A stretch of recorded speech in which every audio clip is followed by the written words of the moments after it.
Salve a tutti, sono Flavio Cucchi e questo è il settimo video della mia playlist Nuovo repertorio per chitarra classica.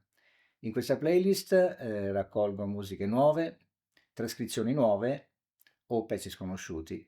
Oggi ascoltiamo un pezzo conosciutissimo, però in una nuova versione che è la mia trascrizione di Oblivion di Astor Piazzolla.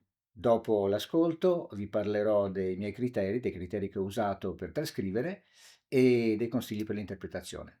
Buon ascolto.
Bene, abbiamo ascoltato la mia versione di Oblivion, che secondo me è un capolavoro, il pezzo forse più famoso di Astor Piazzolla. E infatti ce ne sono tantissime di trascrizioni fatte per qualsiasi tipo di organico. C'è in versione canzone, quindi cantata con le parole, famosa è quella di Milva per esempio, voce, chitarra, orchestra, flauto orchestra, bandoneon orchestra, quintetto d'archi, quartetto d'archi, c'è un po' di tutto. Per cui non è diciamo una novità, però ecco, ho fatto una trascrizione un pochino diversa perché mi sono ispirato per i criteri da usare alla versione originale di Astor Piazzolla che suona il bandoneon col suo quintetto. Quindi è una versione strumentale, non è, anche se c'è una melodia cantabile molto, molto bella, molto, molto fluida, la versione di Piazzolla quando suona il bandoneon è molto nervosa, non c'è niente di romantico o sdolcinato, è tutta una cosa molto tesa e mi è piaciuto un po' questo aspetto della cosa. Quindi nella trascrizione per chitarra ho messo più l'attenzione sul tipo di fraseggio e anche su un altro aspetto, il fatto dell'improvvisazione, perché mentre se sentite una versione cantata o suonata magari da uno strumento classico come l'oboe, come abbiamo visto, il tema è liscio nella sua semplicità e bellezza, proprio così intenso però anche il feeling che ha. E, Piazzolla quasi subito incomincia a improvvisarci sopra e fa anche delle cose piuttosto virtuosistiche, piuttosto tese, no? E questa cosa mi è piaciuta. Questi due elementi ho cercato di riportarli nella mia versione per chitarra. Ovviamente non potevo fare le cose mirabolanti che fa Piazzolla col bandoneon, perché il bandoneon è uno strumento dove si può fare 300.000 note al secondo, mentre insomma con la chitarra sapete bene che insomma molti chitarristi stanno guardando questa cosa, sapete bene che non è così. Però ecco, vi parlo un po' di qualche cosa specifica. Allora, nella trascrizione. Allora, il primo problema della trascrizione è che parte con questo disegno dei bassi, semplicissimo, una scala però crea già un'atmosfera micidialmente densa, no? Il problema è che la prima nota sta qua, e come faccio a farla insieme? Diventerebbe, magari si può fare, no? Però è innaturale, no? Una cosa così. Allora ho risolto così. Questo sì, lo faccio qui. È armonico, quindi lui continua a suonare per conto suo e posso continuare a suonare qua. Ecco, l'ho fatto anche male.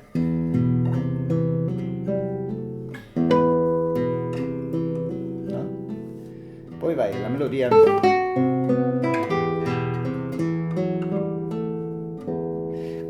Subito si può cominciare a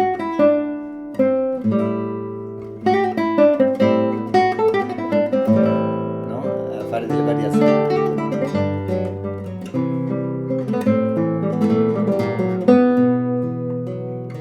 No? Seconda volta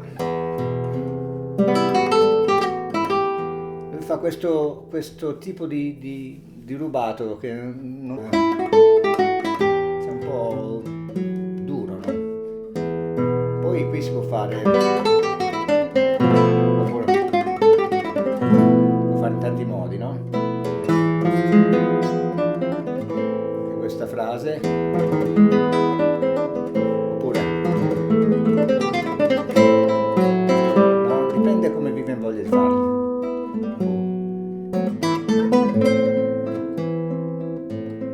Questo passaggio l'ho fatto con le ottave, però si può sviluppare in un altro modo, no? Per esempio, no?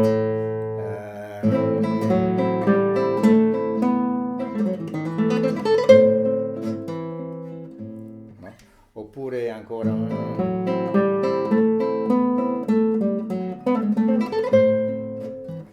potete sbizzarrire, no? A farlo un po' come volete.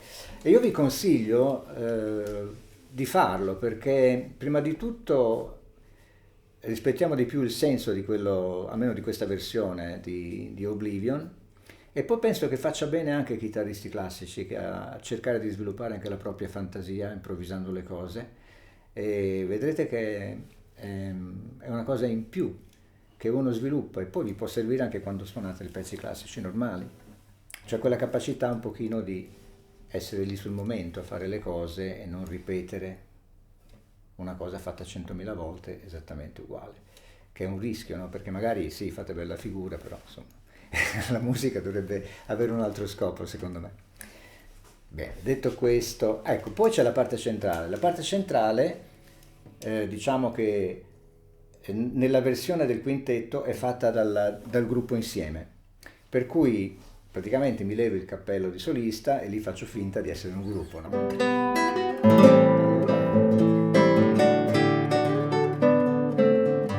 Qui praticamente accordi, bicordi, tutti.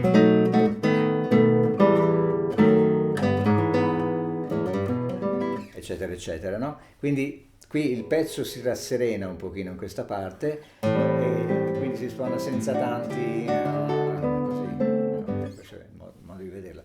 E poi si ritorna invece in quell'atmosfera più tesa, con questo inquietante passaggio di bassi. Va bene, ho detto tutto, fatemi vedere se ho detto tutto quello che volevo dire. Sì, ho detto tutto. Allora vi posso salutare e spero che vi sia piaciuto e se vi è piaciuto iscrivetevi al canale che così mi fa sentire che insomma sto facendo una cosa che interessa. Ciao!